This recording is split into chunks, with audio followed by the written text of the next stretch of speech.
Hello everyone and welcome to Neon Iguana. So D&D has a new movie in the works, and as much as I want to immediately get excited about this, I have to take a critical look at the project because for those of you who've seen all the other D&D movies, you know how terrible and cheesy they were.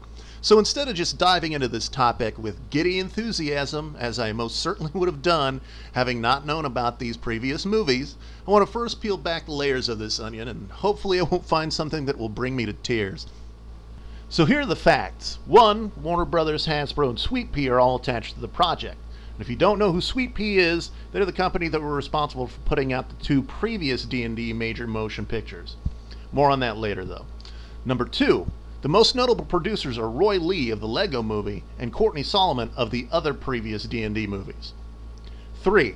A script has already been written by David Leslie Johnson, the writer of Wrath of the Titans.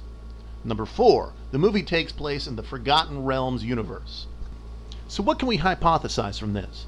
Well, given that it's Forgotten Realms, will they be doing fan service? Because as almost every D&D fan knows, Dritz the Dark Elf is the most famous D&D character in Forgotten Realms, or even the entirety of D&D for that matter. 7 out of the top 10 reviewed Forgotten Realms books on Goodreads.com are all Dritz the Dark Elf books, with the remaining 3 being about Elminster, the Harpers, and the Drow Elves. I'm sure that fans want Dritz. I can only imagine that they would try to capitalize on this existing fandom.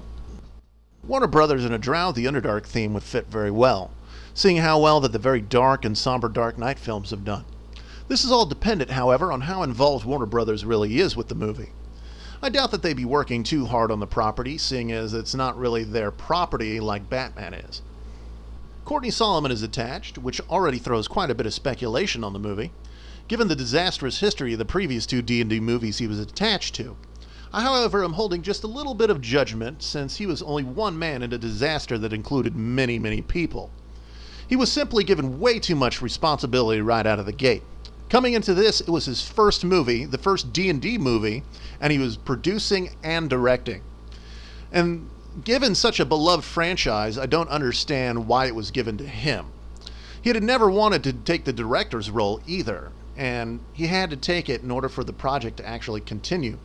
Knowing this, it's a miracle that the movie was made at all, even if it was extremely terrible and considered to be one of the worst movies of all time by many, many, many people. Perhaps the responsibilities will be more balanced this time around, though.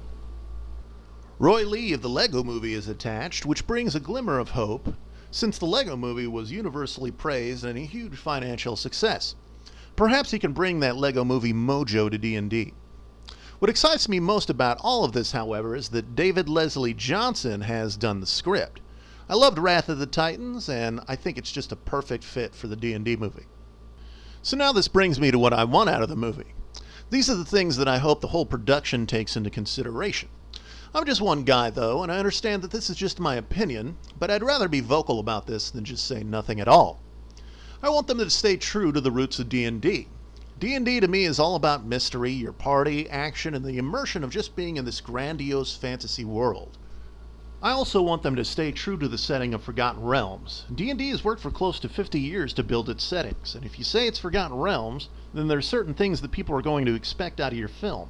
I hope that everyone from set designers, prop managers, directors, editors, and so on are brought to speed on the flavor and soul of the setting. I believe that the movie should be an effects-driven film. D&D fans want to see monsters. They want to see grand set pieces and castles. CGI has made such progress in the last 10 years that now's the best time to go ahead and expect the full realization of your imagination on film. Nothing is stopping CGI from being exactly what you desire it to be now. They should capitalize on this.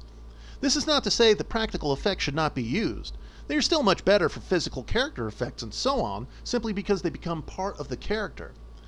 There is no need to complicate anything with CGI that can be done simply with good practical effects. One thing that should also be pointed out is that Hasbro is a toy company.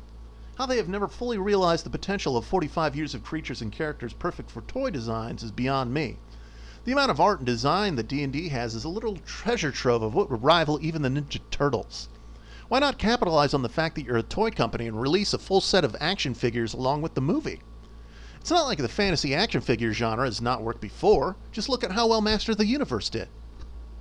Understandably, they will appeal to a much wider audience to be successful. This will mean some sort of watering down of the original product for sure. How much of this watering down, however, I believe will ultimately seal the fate of this movie. Sure, you want some mass appeal, but to what extent? If you try too hard to appeal to a general audience, your product will ultimately just blend in with the rest of the oversaturated general audience offerings, which is superfluous. I hope they give us that unique D&D flavor that we want. I'm sure people will love it, and in the end, we'll want more. This movie could be the seed that leads to so much more. Movies, toys, books, clothing, novelties, and so on. So instead of rated R, how about rated PG-13? That way we can still have our swordplay while not scaring parents and keeping the door open to newcomers. I believe that this balance should make sure that the project gets off to a healthy start and allow for potential future projects. Also think of the mutually interested parties. Things like the Renaissance Festival and fantasy-inspired artisans who would be your biggest cheerleaders if you did it right. They are already in parallel with your material. The benefit would be mutual. Think of them as the nutrient-rich soil through which your seed would be nourished and allowed to flourish. So, in summation, I have very high hopes, but I also understand that movies are complicated. I have my fingers crossed, and I'm dreaming big. Hopefully they can pull it off. Thanks for watching, everybody. Keep it locked to Neon Iguana for even more news, ladies, geeky stuff, and so on. Just hit the subscribe button below and you can catch every video. That's it for now, everybody. I hope to see you all next time. Bye-bye.